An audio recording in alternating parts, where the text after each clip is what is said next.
Welcome to The Focus. It's Mr. P here, and I'm going to be giving you my newest review of Transformers 5, The Last Night. Now, in 2007, Michael Bay brought us a live-action version of the cult children's classic Transformers, starring Shia LaBeouf and Megan Fox. This film turned out to be one of the highest-grossing films of 2007, grossing over $700 million worldwide.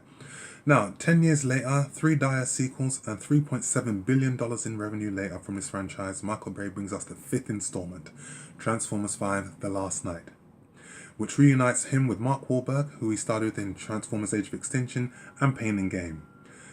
The plot of this film is so incomprehensible and so all over the place. I don't even know where to start, but I will. And if I miss something, well, you know what? Hey, there were so many things going on, it was hard to catch up. The film starts off in the medieval ages, where King Arthur and the Knights of the Round Table, they're engaged in a battle with another faction, who we don't know who they are. And then, somewhere along the lines, Merlin the Magician, you with me so far? He meets one of the Cybertron robots, who give him a staff to help him defeat the army. Now, he does that by way of creating a 3-headed robot dragon. The robot dragon slays the enemy, and King Arthur and the Knights of the Round Table win the battle. The film then shifts to present day, where the Transformers are living on different parts of the world, in Cuba and other parts. Optimus Prime is being held by Quintessa, an evil robot queen, and being reprogrammed to be an evil Optimus Prime. Mark Wahlberg is still living on a junkyard with Bumblebee and some of the other Transformers. Some children find the remains of a Transformer.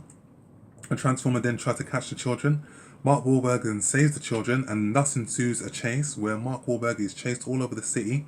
He then meets an English robot based on Star Wars' C-3PO, only this one can actually do martial arts. He's taken to England, where he meets Anthony Hopkins, who introduces him then to Laura Haddock, who bears an uncanny resemblance to Megan Fox, and there he reveals to her that Laura Haddock's character is in fact related to Merlin the Magician.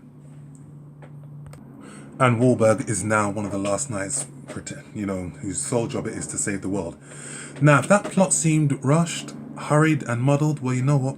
So was the film. This film was all over the place. This film has been universally panned by critics, and rightly so. It is, in fact, an absolute mess.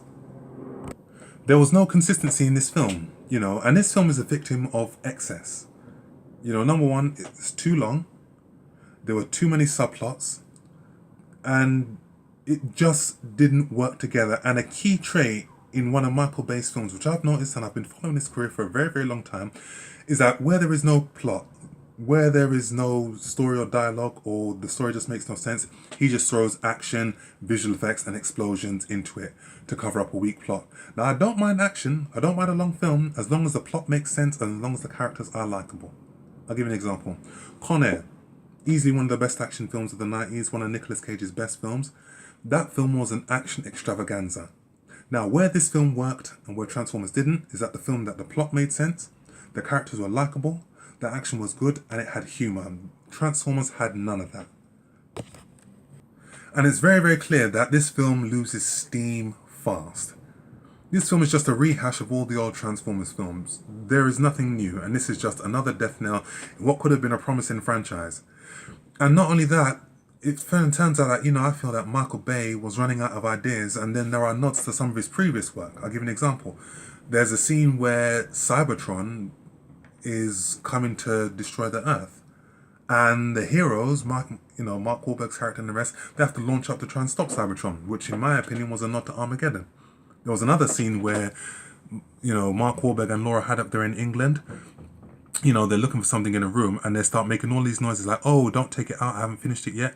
And there's all these innuendos, and there's all these innuendos, and everybody thinks that they're having sex downstairs.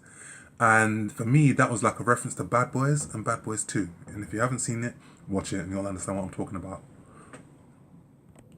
Now, there are a few funny moments in this film, but for me, the rest of the one-liners just didn't hit the mark. Now, Mark Wahlberg is a good actor. He's a very, very good actor, and he can do comedy very well. The other guys, excellent comedic timing with him and Will Ferrell, and he can do straight drama, and he can do intense performances very well. Look at his Oscar-nominated performance in The Departed, and he can also do tongue-in-cheek action films like, Three Kings and The Italian Job, but in this film, he just misses the mark. Now, both he and Michael Bay have said that this is their last performance in Transformers, and for me, I think that's a good thing. But with Hollywood being Hollywood, there are talks of a sixth film in the franchise, and there are also talk of a Bumblebee spin-off. Now for me, the Transformers 6 has been scheduled for a July 2019 release. Now for me, I would say, you know what, push it back a few more years further. Give it time to find out some new writers, new directors who can breathe life into this alien franchise. Because Michael Bay, he clearly doesn't know what he's doing. Find someone who's a fan of the franchise, find someone who's an affinity for story, who can actually bring some life into this franchise and tell it from a new angle and take it into a new trajectory. Just like what they did with Fast and Furious 5 and just like what they did with the Mission Impossible series. And for Michael Bay, whatever he does next, I hope he finds himself. I hope he finds a story that is sensible, that has got good likable characters, and also that actually makes sense. It's hard to believe if you forget about the Transformers franchise, the mess that was Armageddon, the mess that was Bad Boys 2, the mess that was Pearl Harbor. This man actually made the most lauded, the most critically acclaimed film, and easily the best film of his career, The Rock. Can he get back to doing a film that likable again? We'll see. Overall, this film is actually up there with one of the worst films of the summer thus far. Pirates of the Caribbean 5, The Mummy, and we can add this one to the list. Is it one to watch? No. Is it one for your DVD collection? Hell to the no. We'll give this one a 3 out of 10. Well, that's my review. If you like what I've said, feel free to subscribe to my page. Feel free to leave your comments below. I'm on Instagram, I'm on Facebook, and I'll soon be on Twitter. Have a blessed one, folks. Peace out.